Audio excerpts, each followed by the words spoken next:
Drink it in, man.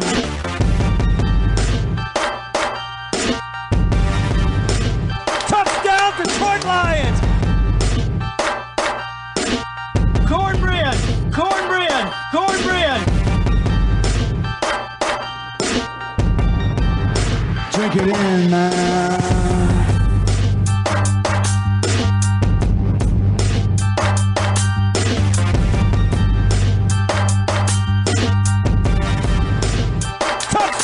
Touchdown, Detroit Lions!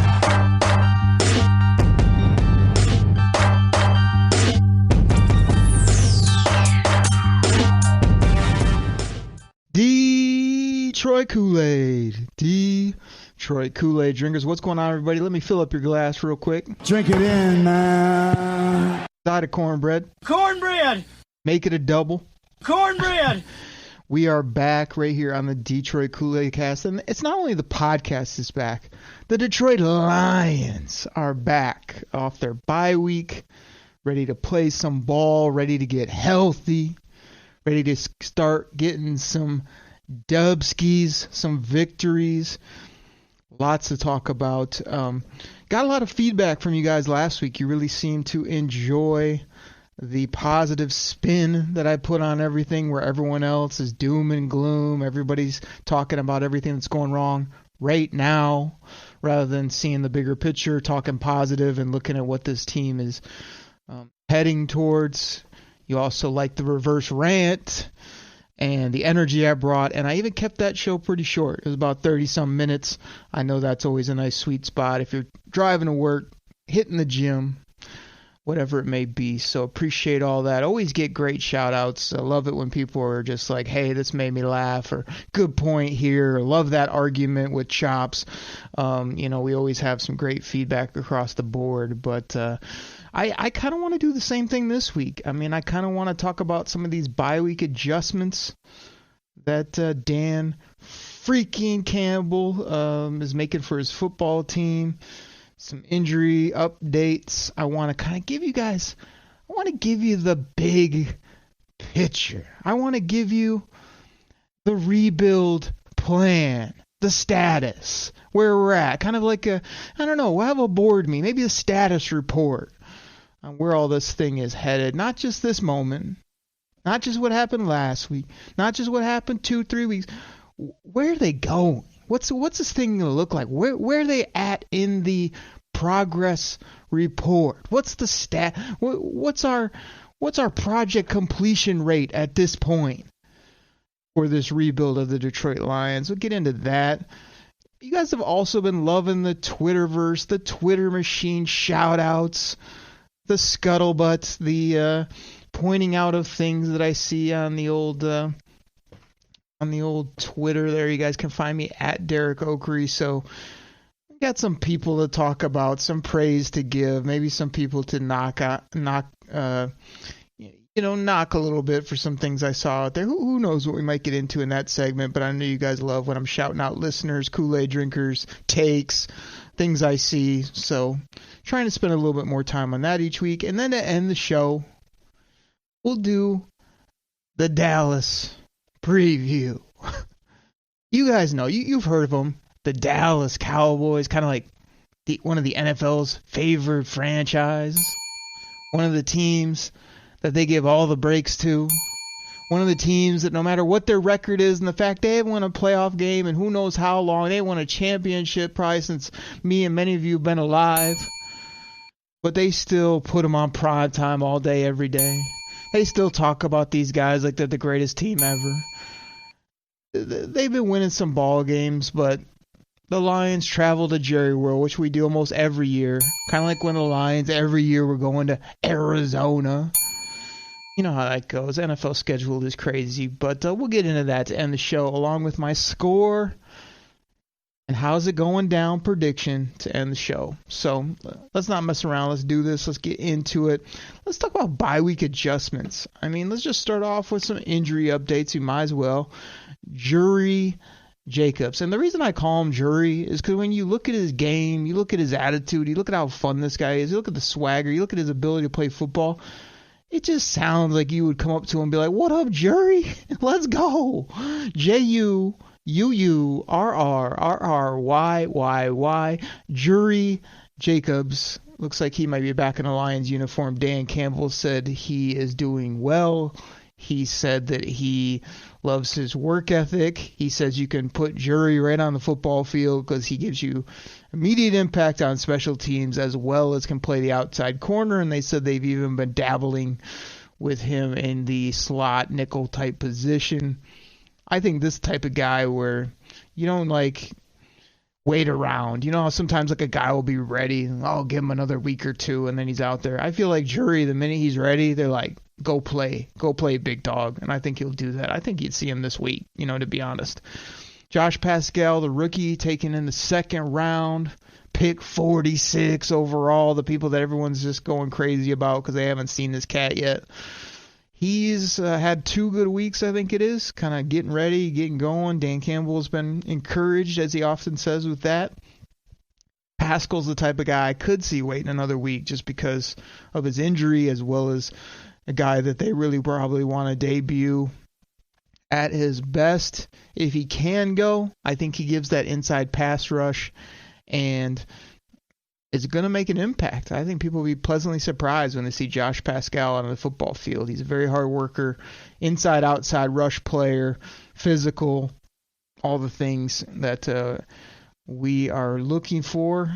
Let's just go down a couple more. We got ARSB, or as Chops deemed him on the show, which I thought was funny, so we ran with it and turned it into something. Amon-Ra. Or, I want to give a shout out to my boy Wagner. Nick Wagner was texting me the other day, and he was like, "Man, I'm loving the pie, like this style, like that." But he's like, "I think it should be Saint Breezy," which goes back to some of the funny nicknames me and him and others would make back in our heyday watching sports and laughing together. So Saint Breezy's not bad. I mean, I kind of like some things about it. So we got 3 that we might go with St. Brown there. He says his ankle's feeling better. He is the kind of player, again, that's going to go out there, almost every time. I was really surprised he even missed the 1 game. He wasn't very effective the last game he was out there, but a week off, I would think this guy's going to pick back up where he left off, which is Jared Goff, getting him the football early, often, all the time, and ARSB doing things, scoring touchdowns, making plays. I think, it's going to be fun to see that again, especially in Dallas. Against some of their corners, I think he's gonna do some work. DeAndre Swift, he'll be back. I don't want to hear about how Swift doesn't practice this week. I don't want to hear about late in the week. I don't know if he's right yet. We might wait another week. No, get out there 3-2 and do what you did those first couple ball games where you were playing, because you make a big impact on this current Lions team, on their ability to win. And you also help me in fantasy football because I think it got you in 4, 5, 6. Who knows how many leagues that I'm doing. Swift shows up in my lineup quite a bit, so I'd like him to play football again. That would be nice. But I assume he'd be back ready to roll, which would be fun to watch. Here's a semi-rant that I got. I'll throw out here. The Commish. You guys know who that is, right? John Kaminsky. Here's the rant. Kaminsky and the Commish is a horrible nickname. Someone needs to explain this to me, because Commish and Kaminsky are there's no way that you heard Kaminsky and you thought, oh, we should call this guy the Commish. That makes sense. I mean, does he do something that's Commish worthy? Is there some other name? I mean, Kaminsky Commish. It's not good. So I don't know if that was a Dan Campbell nickname that he was given. I like the player.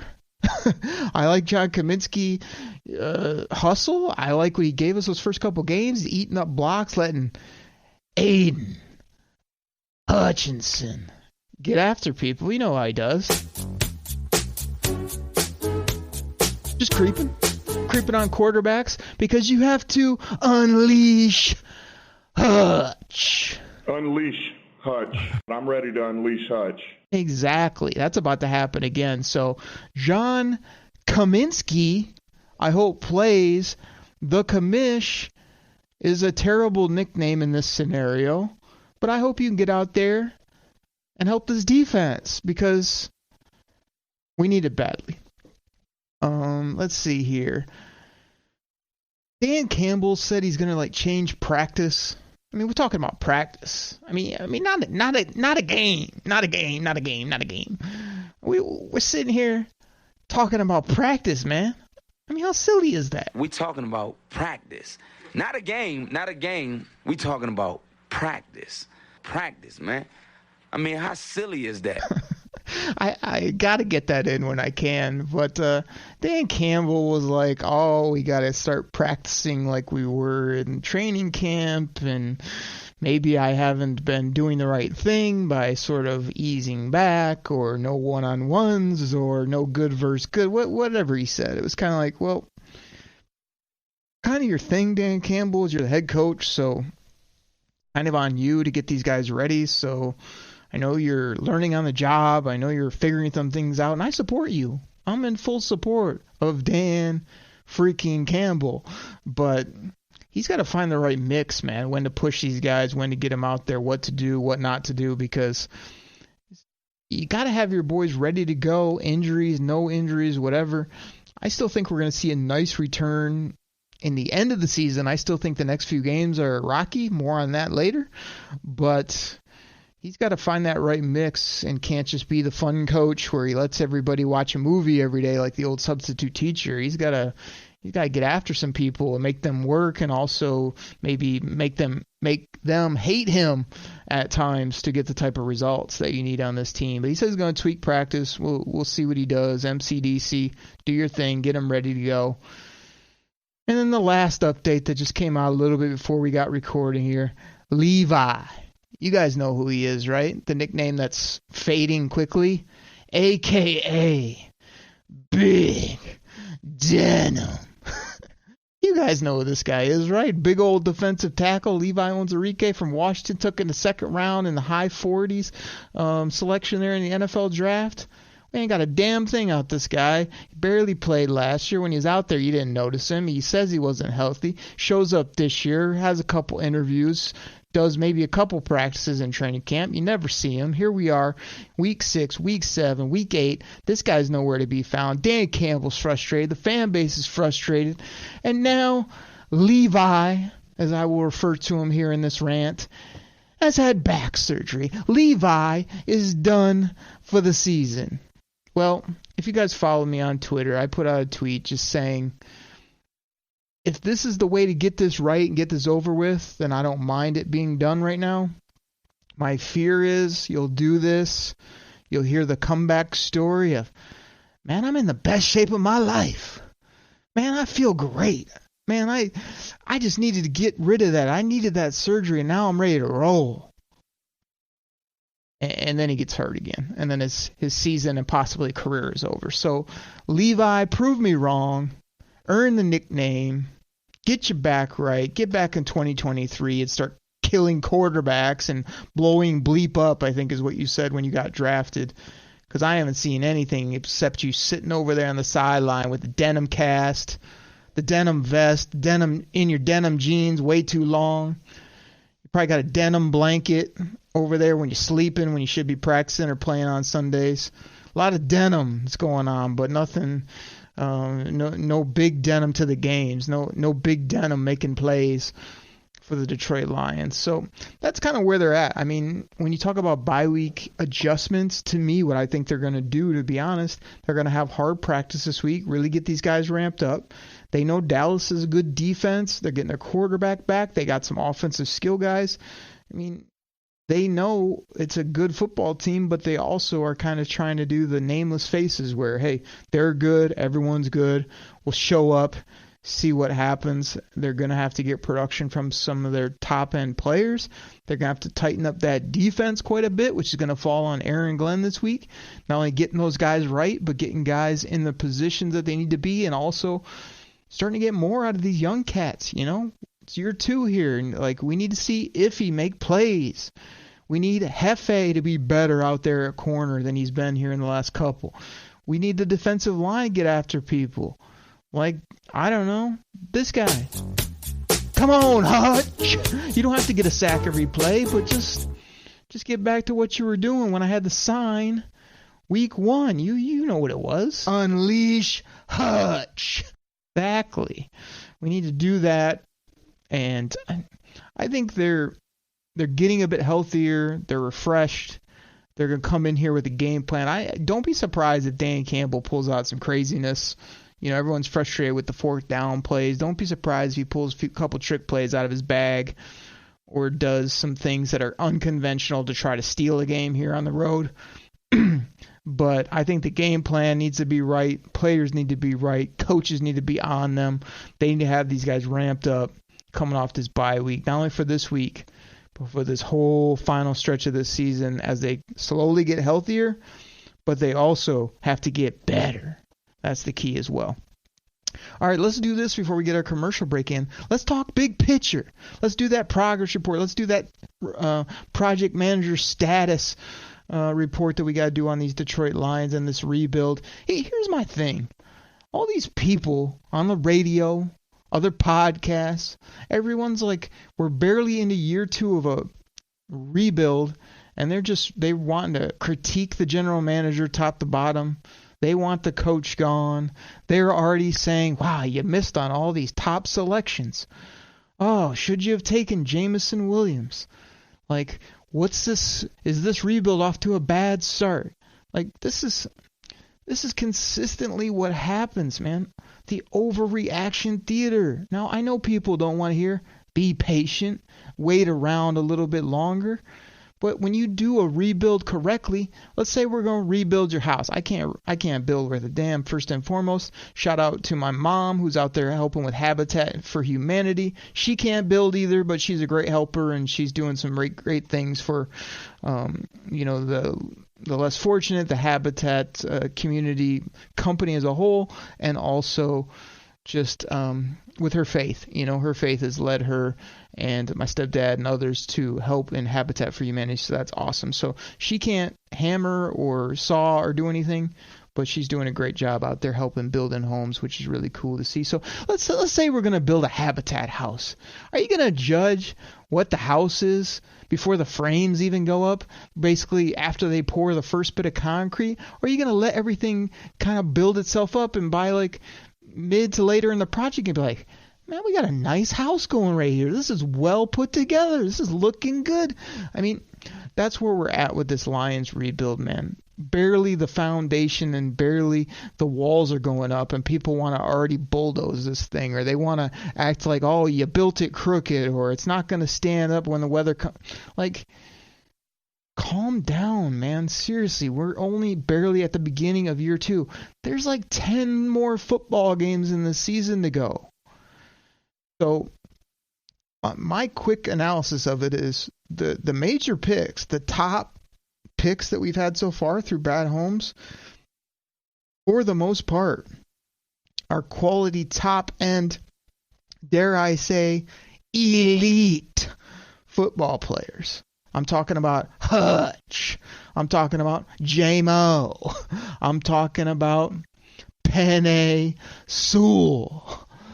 You know, then you go into these other players. It's like, you know, Amon-Ra in the 4th round. Rodrigo. That was the live version, everybody. Here's the drop. Rodrigo. Live version. Drop version. Rodrigo. Can't tell the difference, can you? It's incredible. Love that drop. Rodrigo's been great. Like some of these other players coming on. You got some guys in the pipeline that are just learning the game, getting themselves stronger, ready to go. I wouldn't be surprised if James Mitchell ends up being pretty good. Who knows if the kid out of Jackson State is going to show up once he gets, up to speed at the NFL level. You have guys like Iffy. You've got guys, which I'm losing a little faith in, like Derek Barnes. You got Kirby out there still. So, when I talk major picks, though, it's really just those first rounders and then those high second rounders. So The first rounders from Brad Holmes, Penei Sewell, J-Mo, and Hutch. Love all three of those guys. Here's where the problem and here's where the overreaction comes. Second and third round players. These should be starters. These should be dynamic, quality players, especially in the high second round. But I feel you can find great quality at great prices in the third round. So Brad Holmes, again, this is off the top of my head. Levi, I mean, gosh, I probably have sound bites I can do with these. Levi so far. Levi maybe for the rest of his career. Levi gonna play anytime soon? Nope. Then this year he takes Josh Pascal. To me, Josh Pascal is this. He's a hit, man. I like the player. I think he's gonna be good. I think he might be incredible. That is incredible. You got him at 46. I like that pick. Then you go into the third round. What they get the first year under Brad Holmes? They got Iffy in the third round with that one pick, and they got Aleem McNeil.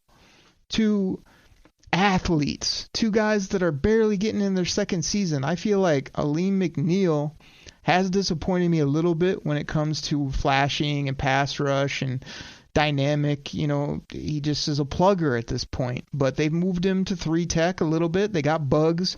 They're going to take the double teams, hopefully. So show me something, Aleem. Show me those twinkle toes, those feet that Honey Bun's got over there. And then Iffy everyone loved him last year. I mean, he's out there in Green Bay playing a great corner until he pulled his hammy or his hip or whatever that was.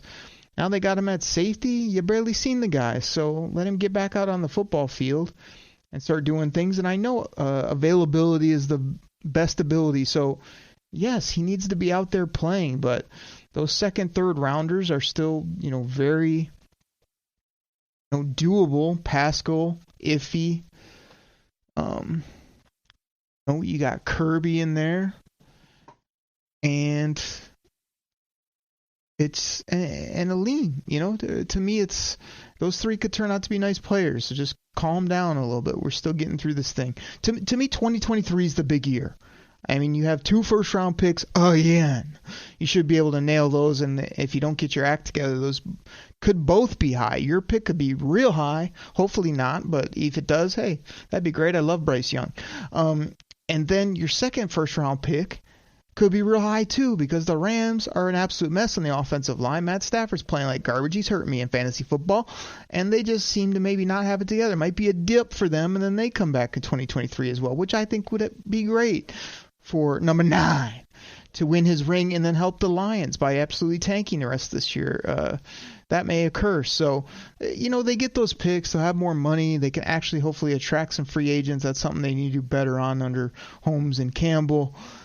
I think the roster is really going to come together nicely at the end of this year, into this offseason, through that draft, and then 2023, 2024. Then I'll allow you to judge it. I mean, that's year 3-4. I'm not trying to tell you it's a 5-8 year plan, just hang tight in year 7. No. Next year and the year after that, you can really get on and judge these football players and see where this roster is at as a whole. But big picture, plan, coming together, adding in the trenches, adding at premier positions like wide receiver, got yourself a young corner, got yourself some young defensive players, probably need to add some defensive line, some linebackers, maybe a dynamic safety. Those are the type of things that will get you over the hump, I think, moving forward. I think Brad Holmes will do that. I like what he's done. So everybody, just calm down, see the big picture. Don't let these people try to tell you the rebuild's all wrong early on, but also don't put up with this same old, 4 years down the road trying to drink a bunch of Kool-Aid. Drink it in, man. If it's not going right, by then we'll know if Dan Campbell can coach worth a damn, if Brad Holmes really does have an eye for talent when he's the guy making the call. And I think both those guys do have that, but it still needs time to come together. Got to get healthy. Need a few more bodies on defense especially, and then away we go. So, speaking of away we go, everybody, we need to get our commercial sponsors, our great sponsors in here. Appreciate you checking them out. I also always try to give a quick shout out to a couple other people this year again, or this week again. I'll just highlight Fantasy Football Fellowship. Bryce Johnson down there in North Carolina doing some big things. Always, talking fantasy football, but always putting a great faith spin on it. I love what he's doing. Hard-working guy, very talented guy. Has a lot of great people working with him as well. And just really enjoy his content. Hits my email, hits my Twitter, hit YouTube, all the things where he's on. It's just tremendous. And then, again, I've been keeping up with the guys at PFF All 22 Fantasy Football. Ray Cotto and company doing big things, tweaking their platform, putting it out there. I'm trying to get my championship here in year 2 in the league I'm in. Appreciate all the guys that jumped in there and been doing that. I'm 5-1. I'm feeling good. Put together a nice 53-man roster, just like I think Brad Holmes has done for the Lions when you talk big picture. So everybody check them out. Check out our sponsors here at the break. And when I come back, I'm giving Twitter shouts. I'm talking about what's going on online. And we're doing the Dallas Cowboy Lions preview when we get back. All right, Kool-Aid drinkers, what's going on, everybody? We are back from the commercial break. Thank you so much for the sponsors, as I always say. Let's jump right into it and get into what's going on the old Twitter machine. The first guy I put on here for shout-outs is Mustafa 1077. You guys know who he is. JP 1077, or as he was formerly known, JP 1077842694215870, whatever his handle was. So I made fun of him on the show for this ridiculously long at JP with a bunch of numbers. He's changed it to Mustafa 1077, which is much tighter. Appreciate it. It's got a Lion shout in there. I love that. This guy's always repping the Lions, sharing our tweets, liking my stuff. Just a real good diehard fan, which I always respect. So Mustafa, shout out, man. Appreciate you a lot. The next guy I put on my list, I got a little bit of a homework assignment for the people and for this guy too. And that's Skip Shelton. Always repping the Lions down there in the ATL. Skip, the last few years, man, he kind of disappears for a while, I gotta admit, where like you won't hear from him, and then he just comes out of the woodwork with a funny tweet or reply to something I said. But Skip has been known, this guy loves the Carusos. And if you guys don't know what that is, it's an old bit from Jay Moore when he used to do the Jim Rome show, which I love the Jim Rome show. Jay Moore's is just always funny when he was on there. And the Caruso was, David Caruso would be, I don't even remember, like Hawaii, I don't remember the whole name of the show, but anyway, he would always end those episodes with like a funny pun, and then they would play the music. So Skip, I apologize. It's been a crazy few days and week. I couldn't come up with a great one. So I'm going to give you and the listeners an assignment to come up with some Carusos and send them my way. And what's a Caruso, you ask? You have to start it with well and then someone's name. So here we'll do well Skip. And then you always say, I guess you could say, so it goes, well Skip, I guess you could say. And then you have to like put in a funny pun that ends with like a big punchline. You know what I mean? Gosh, I don't even have an old goodie I don't think I could give you. Like, let me think here. I guess if I just throw one out, it would be from like a simple one. It would be like, well, Skip, I guess you could say this week in Dallas, Jared's about to go golf.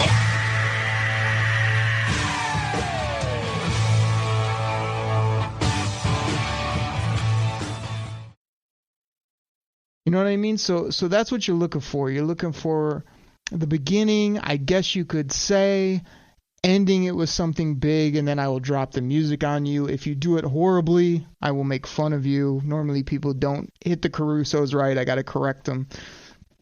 But Skip, that's for you, man. Hopefully you and others will hit me with some of these this week.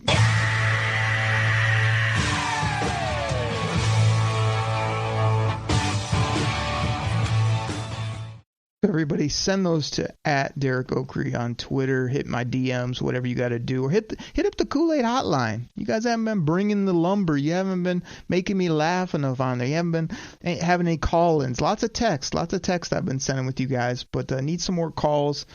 So Skip did that, and I also want to shout Skip out because he hit me with a funny Charlie V tweet. You guys know who that is. I was saying about the best shape of my life. I'm ready to go. This is going to be a great season for me. He said he sent in an article that was what Charlie Villanueva said for the Pistons back in the day. You remember him and gosh, what was our other big signing? Two guys the Pistons went out and paid big money for. Charlie, as we used to call him. And, gosh, I can't think of the other player right off the top of my head here. But Charlie V was just an abomination in a Pistons uniform. So that made me laugh as well. So, Skip, don't hide, man. Don't disappear. Keep bringing that stuff. All right, I got more people to shout out. I'm going to do rapid fire here. This is a unique one, but I talked about him on the show. You guys know who he is. Matt Derry from Locked On Lions. I mean, gosh, I just love the way this guy, the way he does his show every single day. He's doing Locked On Lions. He's funny. He's informative. Yeah, he's hard on him sometimes, but I really like his approach, just the way he goes about it. He has that incredible radio voice or radio delivery as well. Love what Matt Derry was always doing on Pistons broadcasts back in the day, and his content's always quality. So shout out to Matt Derry. Personal friends.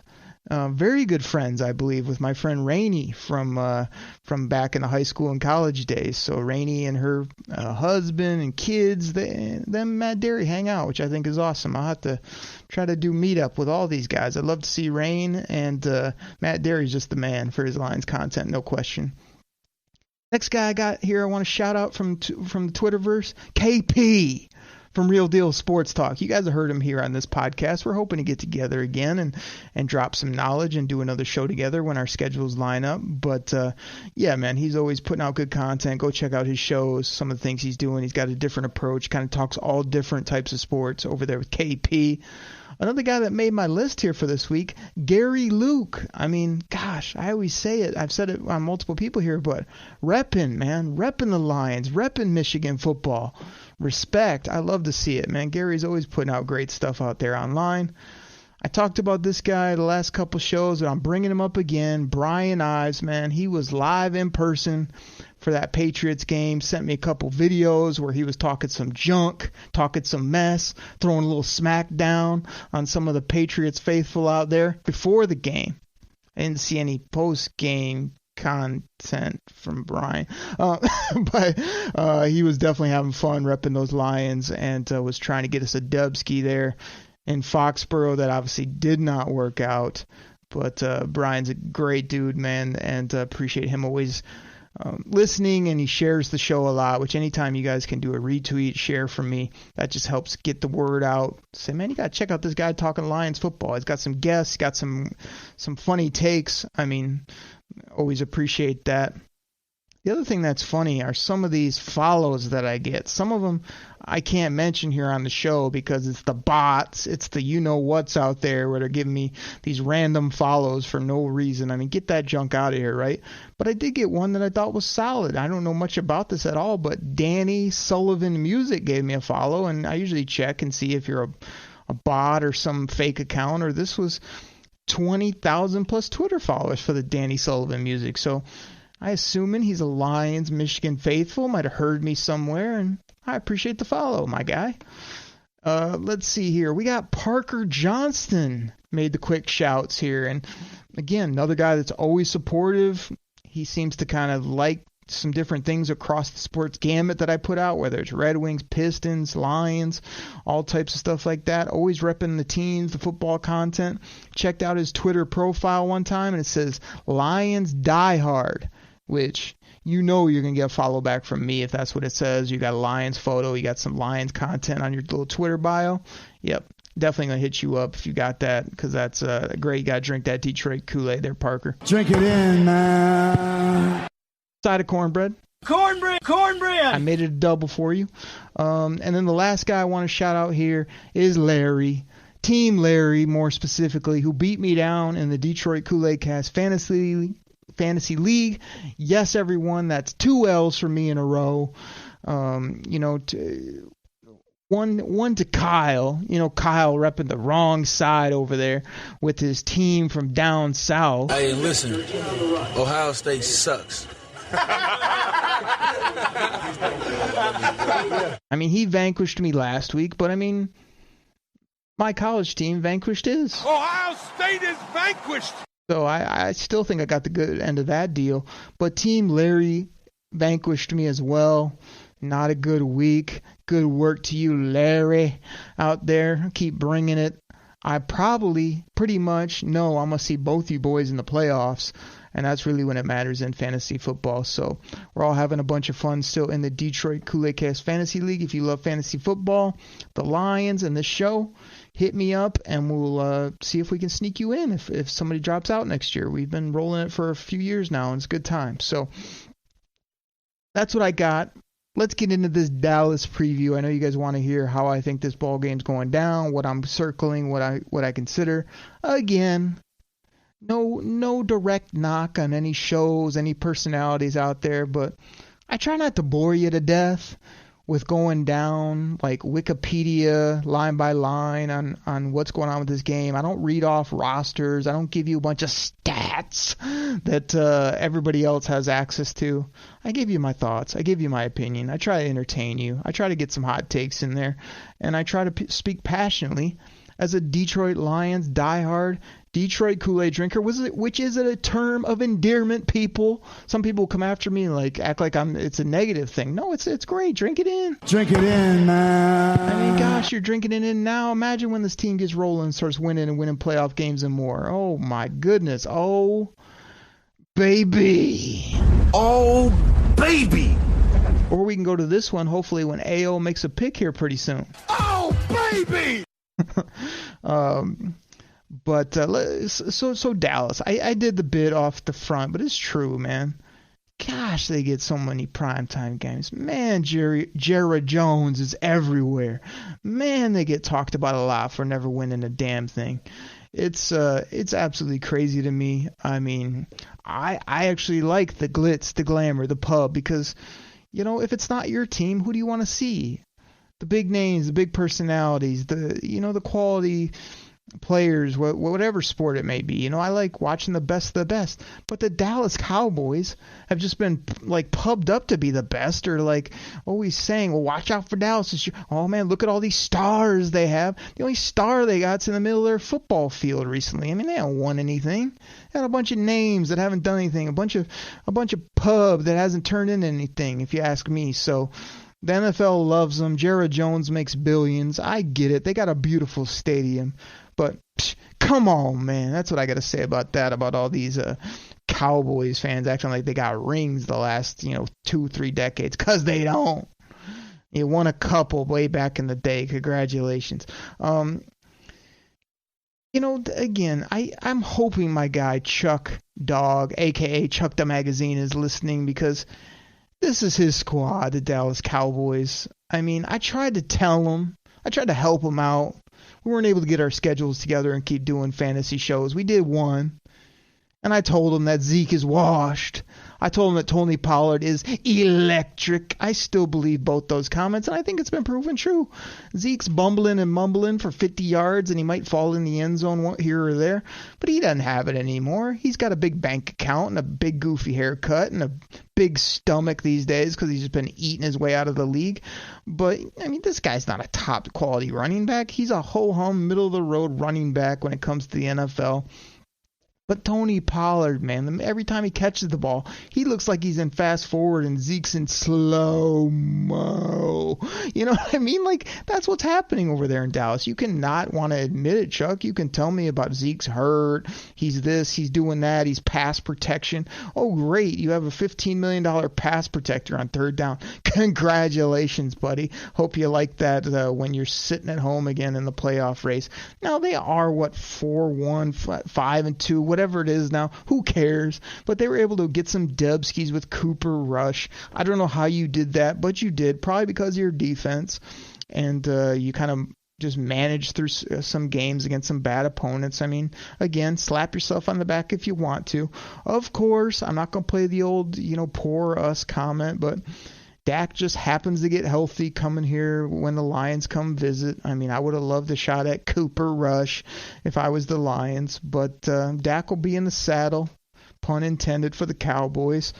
And I like Dak a lot. It's another argument that me and Chuck often have. He can't stand Dak. Man, every mistake Dak makes, he's got to hold him, to the stake. And I'm like, this is not only a great football player, the reason I love Dak Prescott so much, the hell of a human being, man. This is the kind of guy you want as your quarterback. Hard worker, says everything right, does everything right, shows up, galvanizes his teammates, can throw the football, can run it a little bit, athletic, but a pocket passer. I just love this player from top to bottom, and so I realize he's been up, he's been down, he's been up and down sometimes, but gosh, it's a franchise quarterback if you ask me. Chuck just wants to throw this guy out with the bathwater. He makes a couple picks or 2 mistakes, doesn't realize putting up 350 and 3 tugs most times in the games that I seem to watch, with some rushing yards as well. Hopefully he doesn't do that this week, but like their quarterback, I like CeeDee Lamb a lot. I mean, gosh, every time I see CeeDee Lamb, all I think is, God, that guy's freaking skinny. Like, he's a hell of an athlete and a swaggy player, but he just looks ultra thin in his uniform. I mean, go get a sandwich, bro. Maybe 2, it wouldn't kill you at this point. But I love his talent. He still has not become the all-everything big-time wideout that I think he hopefully can and will be. Not this week. I'd love him to get 2 catches for 12 yards would be nice. But CeeDee Lamb's a ball player, no doubt. Michael Gallup's a guy that I wanted in that draft. When that came around, I thought Gallup was a sneaky steal at the wide receiver position. I think Dallas has done a really nice job in the draft. If you go back the last 8-10 years, they beefed up O-line. They added all these linebackers, which some have done decent for a time and have washed out. They obviously have Parsons and Lawrence off the edge. I mean, those guys have been good selections. So, they don't have any real big dubskis or any wins to show for it, but I feel like they've been churning out talent from the NFL draft, getting late picks too, hitting on those first few rounds. Been good stuff. So that's enough talking about the Cowboys, talking about those guys down there in Jarrah country. Let's talk about the Lions, but let's do a little debate real quick, and that's the Micah Parsons versus Penei Sewell debate. I heard a couple people talking about this. I really didn't even think about it, to be honest, because I was just so damn happy that we took Penei Sewell. I mean, I was sprinting that card to the podium. I wasn't hemming and hawing about, we could have took this player. Oh, this guy was still around. This is all that hindsight garbage where people want to, now Micah Parsons is an absolute beast. He has no off-the-field issues. He can run on his sideline. He crushes the quarterback on every play. He's unblockable, basically. And so now people are thinking, wow, if it was me, I would have taken Parsons with that selection at 7 over. No, you wouldn't. Don't give me that. I mean, there were a lot of questions about Micah Parsons. Yes, everyone knew he was a big physical talent, but nobody was clamoring for him at 7. The big debate in that draft was, would the Bengals take Penei Sewell or Jamar Chase? They took Jamar Chase, who's an absolute stud as well, and Penei Sewell fortunately fell to the Detroit Lions. So when it comes down to this debate, I mean, if you're talking about right now, if I had to just say, would I like Penei Sewell or would I rather have Parsons on my D? I mean, gosh, I'll be honest with you. I'd probably rather have Parsons on my defense, playing linebacker, edge, creating havoc all over the football field, but that's no slight at all on Penei Sewell. I mean, this guy is Penei Sewell to me is a gold jacket guy. I mean, he was so damn young coming in the league. He's a great right tackle, basically graded out the best in the league. O-line, to me, is much more important than a rush linebacker in the grand scheme of things. But if you just put player to player at this moment, Parsons is the more dynamic player. Now, Penei Sewell, whether you end up playing left and being a stud left tackle, like, that's obviously invaluable for any team. That's priceless, so that would bump him up. But gosh, I love everything about Penei Sewell, from his nastiness to his physicality to his youth to the way he has a great head on his shoulders. He grew up kind of in a football home. Like, that was a slam dunk pick, man. So don't give me this, oh, we should have taken Parsons over Sewell. I knew it way back in the day.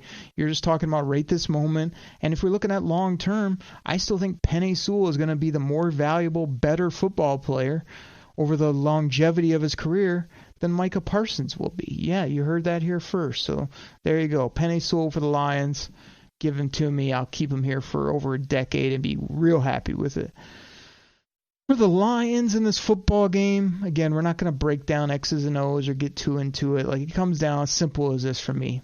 Jared Goff has to play great again.